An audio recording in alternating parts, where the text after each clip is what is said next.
સાથે વાત કરતા હતા રૂપિયાની હમણાં ફોન પર. એ તો એક મારો મિત્ર છે, એને 10,000 રૂપિયા આપવાના છે.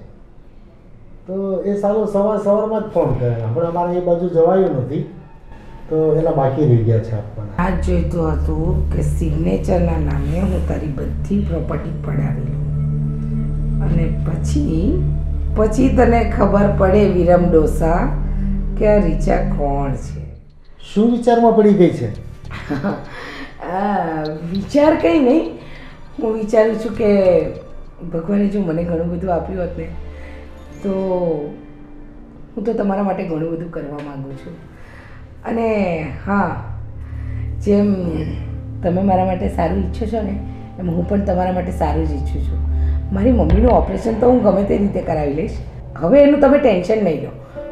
પણ હા, જે મારી પાસે છે ને એ બધી જ વસ્તુમાં તમે ભાગીદાર રહેશો. અરે ગાંધી, આપણી પાસે કેટલી પ્રોપર્ટી છે. એક વખત માર્કેટ સારું થવા દે અને પછી એકાદી પ્રોપર્ટી વેચાવી દે. પછી જો તારા ઘરમાં પૈસા ન થઈ જાય તો મને કહેજે. મને પૈસાની જરૂર જ નથી. પૈસાની જરૂર હશે ને તો હું આરામથી કઢાવી લઈશ, અને કઢાવતા મને આવડે છે. હા, હું એમ કહું છું કે તમે ચા નાસ્તો કર્યો? હા.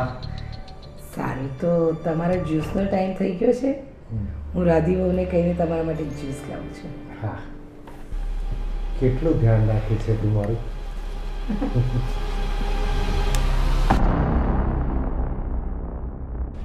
હું તો ખૂબ જ ભાગ્યશાળી છું કે મને આવી પત્ની મળી છે. ખરેખર મારી પહેલી પત્નીનો ખાલીપો એણે પૂરી દીધો છે. એના પપ્પાની આપેલી મિલકતમાં પણ મને ભાગીદાર બનાવવા માંગે છે. કેટલો ઉદાર જીવ છે એનો.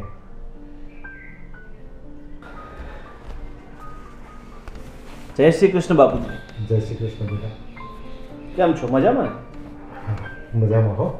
તો કેવું ચાલે છે તમારું લગ્ન જીવન? સુખમય ને? હા, બહુ મસ્ત ચાલે છે. Very good. બાકી મમ્મી તમે સારી ગોતી નાખી, બહુ જ હોશિયાર અને બહુ જ સાતીર. થોડુંક સંભળીને ચાલજો, કારણ કે આ પથ્થર છે, તમને ગમે ત્યારે ઠોકર વાગી શકે. એટલે હું કઈ સમજો નહીં. બાપુજી, તમે સમજ્યા નહીં ને, એટલે જ આ લગ્ન કર્યા છે. ઠીક છે, તમારી મરજીથી રાજી ખુશીથી તમે લગ્ન કર્યા છે, બરાબર. એટલે એમ જોવા જાય તો મને એટલો બધો અધિકાર બી નથી કે હું તમને વધારે કંઈ કહી શકું. પણ જે પણ પગલું ભરો ને એ સંભાળીને ભરજો, કારણ કે અત્યારે છે ને મેં તમારી બધી વાત સાંભળી લીધી છે. અને ઓલા ડોક્યુમેન્ટ સાઇન કરવાની વાત કરતા હતા મમ્મીજી, શું છે એ બધું? એ તો એવું કહેતી હતી કે એના પપ્પાએ એના નામ ઉપર કંઈક પ્રોપર્ટી કરેલી છે, એમાં મને ભાગીદાર કરવા માંગે છે.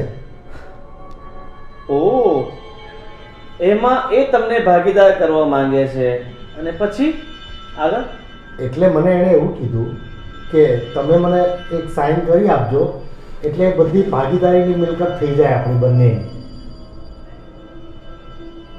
મતલબ એના પપ્પાની પ્રોપર્ટી, બરાબર, અને સાઇન તમારી જોઈએ.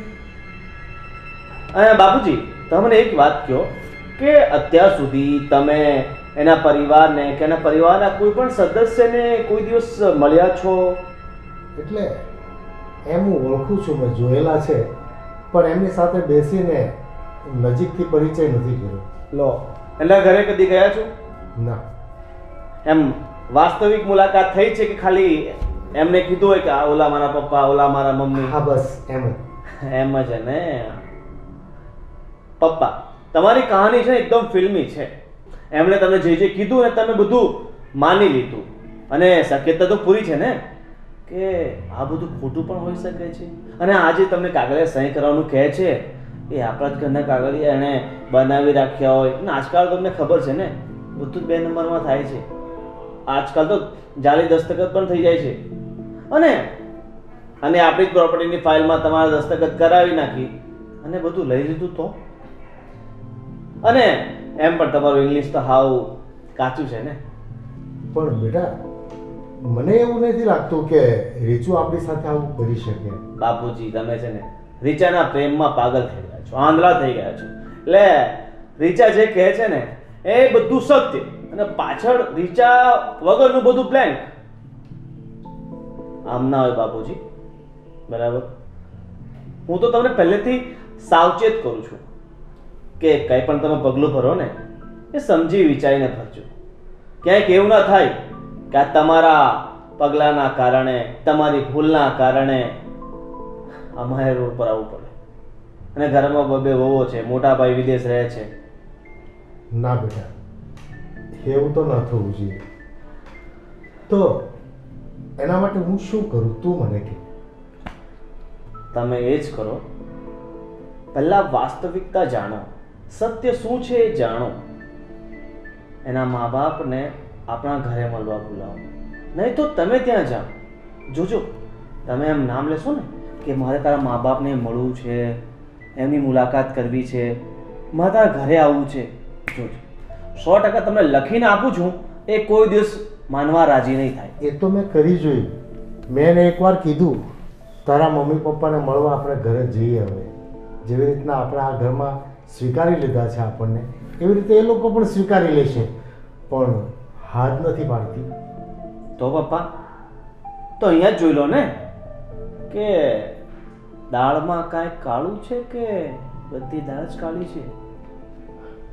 બેટા તારી વાત મને હવે ગળે ઉતરે છે અને મને પણ કંઈક એવું લાગે છે. તો હવે તું મને રસ્તો બતાવ કે હું શું કરું. રસ્તો એનો એક જ છે પપ્પા, સર્ચ કરો, ખંગોળો એ ક્યાંથી આવી છે, શા માટે આવી છે ને શું કરવા માંગે છે, અને અત્યાર સુધીમાં તમે એને કેટલા રૂપિયા આપ્યા છે. હું તમને 100% લખી આપું છું, એ ફક્ત અને ફક્ત આપણા પૈસા માટે આવી છે. બેટા એક સાચી વાત કહી દઉં, આજે મારું એટીએમ કાર્ડ એ યુઝ કરે છે અને મને એવું કહેતી હતી કે મને ક્યારેક ક્યારેક ખર્ચામાં જરૂર પડે અચાનક, તો મને પૈસા ઉપાડવા માટે તમારું એટીએમ આપો ને. ઓ મારા બાપુ, પ્યારમાં પાગલ થઈને ખિસ્સામાંથી એટીએમ ન અપાય કોઈ દિવસ. અને મને એવું કહેતી હતી કે મેં કદાચ લાખ સવા લાખ રૂપિયા જેવા વાપર્યા હશે. લાખ સવા લાખ? બસ લગ્નના આ 1.5-2 મહિનામાં લાખ સવા લાખ પૂરા કરી નાખ્યા? કે એની પહેલા પણ તમે કદાચ આપ્યું હતું એટીએમ, એવું કંઈ હતું? હા, એટીએમ તો ઘણા સમયથી એની પાસે છે.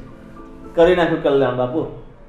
આ એકાઉન્ટ તમારું પૂરું ના કરી નાખ્યું હોય ને તો સારું. બેટા તું આજે જ ચેક કરાવી લેજે ને. સારું, હું અત્યારે જાઉં છું, બેંકમાં તપાસ કરી લઉં છું. અને બેટા આપણે એક કામ કરીએ તો, એ જેવો મને સાઇન કરાવવા પેપર લાવે ને તો હું તારી હાજરીમાં સાઇન કરું, તું પહેલાં વાંચી લેજે. ઠીક છે. અને કાં તો પછી એ પેપર લાવે ને, તું ઘરે નહીં હોય ને તો હું એનો ફોટો પાડીને તને વોટ્સએપ કરી દઈશ, જો તું બહાર હશે તો. પછી તું મને તરત જોઈને કોલ કરજે, હું બહાર જઈને તારી સાથે વાત કરી લઈશ. જે સાચું હશે એ બહાર આવી જશે. ઠીક છે બાપુજી, પણ એક કામ કરજો, જ્યારે પેપર લઈને આવે ને એક ફિક્સ ડેટ અને ટાઈમ નક્કી કરી નાખજો કે આ તારીખે આટલા વાગે હું આવીશ. તો એ સમયે હું આવી રહીશ અને બધું તપાસ કરી લઈશ. ઠીક છે. ઠીક છે બેટા, મને આજ સુધી તમારી લાગણી, તમારો પ્રેમ મને દેખાતો નહોતો. હું જીવનમાં એકલો પડી ગયો હતો, પણ મારો સહારો મારા ઘરમાં હતો અને હું સહારો બહાર રોડ ઉપર ગોતતો હતો. મને એ નહોતી ખબર કે આપણા હોય ને એ જ આપણા થાય, બહારના આપણા ન થાય. પપ્પા તમે હવે બિલકુલ ચિંતા નહીં કરો. હવે આ વાતનો હું નિવાળો લાવી દઈશ, તમે બિલકુલ ચિંતા નહીં કરો. એ ગમે તેટલી હોશિયાર હોય પણ આપણે એમનાથી 2 કદમ આગળ ચાલવાનું છે. હા બેટા, હવે તને પૂછ્યા વગર હું કોઈ કામ નહીં કરું. સારું બાપુજી, ચલો હું નીકળું છું, મારે એક કામ બતાવવાનું છે. હું બેટા આજે એની પાસે જાણી લઉં છું કે ક્યારે પહેલાં ડોક્યુમેન્ટ મંગાવે છે સાઇન કરવા. હા, અને તમે છે ને એની સાથે એ રીતે વાત કરજો કે એને કોઈ પણ પ્રકારની ભનક નહીં જાય. સમજી ગયા? હા બેટા. ચાલો, બાય.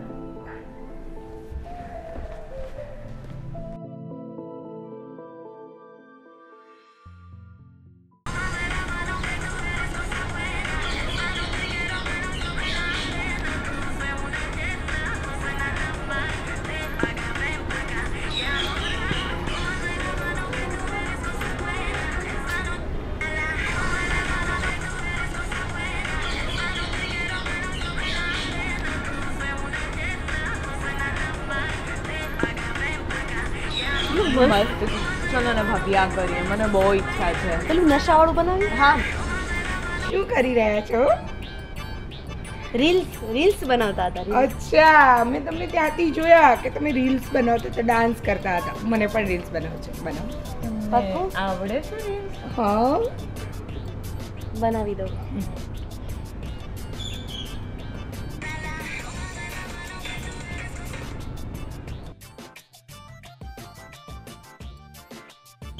તમે બનાવી લો એકલા જ. હા, હું એકલી જ બનાવીશ. તમે જુઓ કેવી રીતે ચલો, આવી બનાવાય. જાઓ.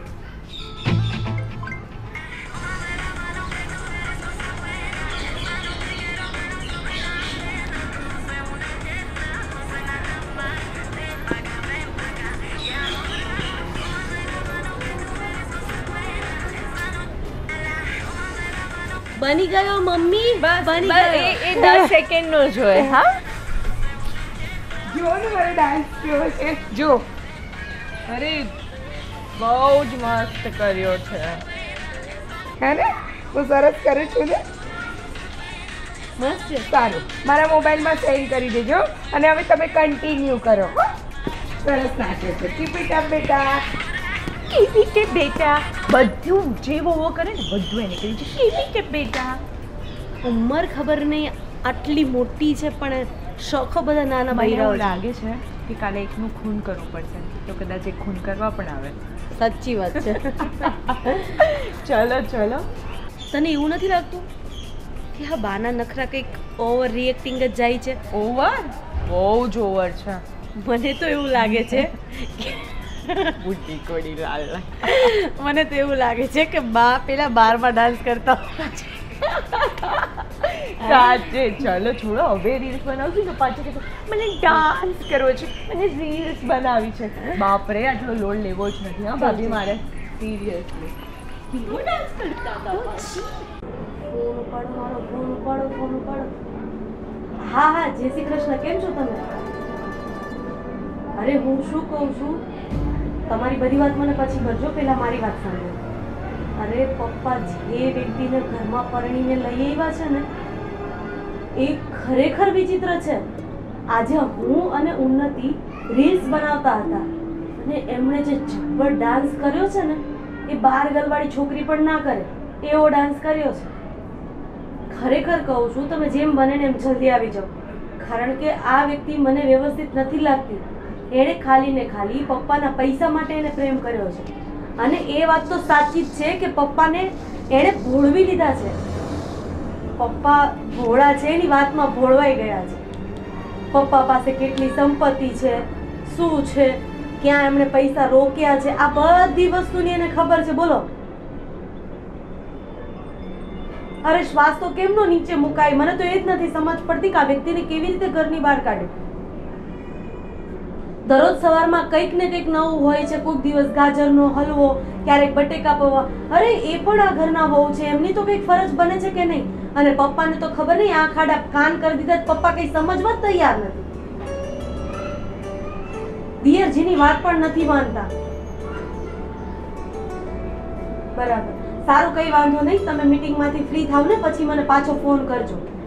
જય શ્રી કૃષ્ણ.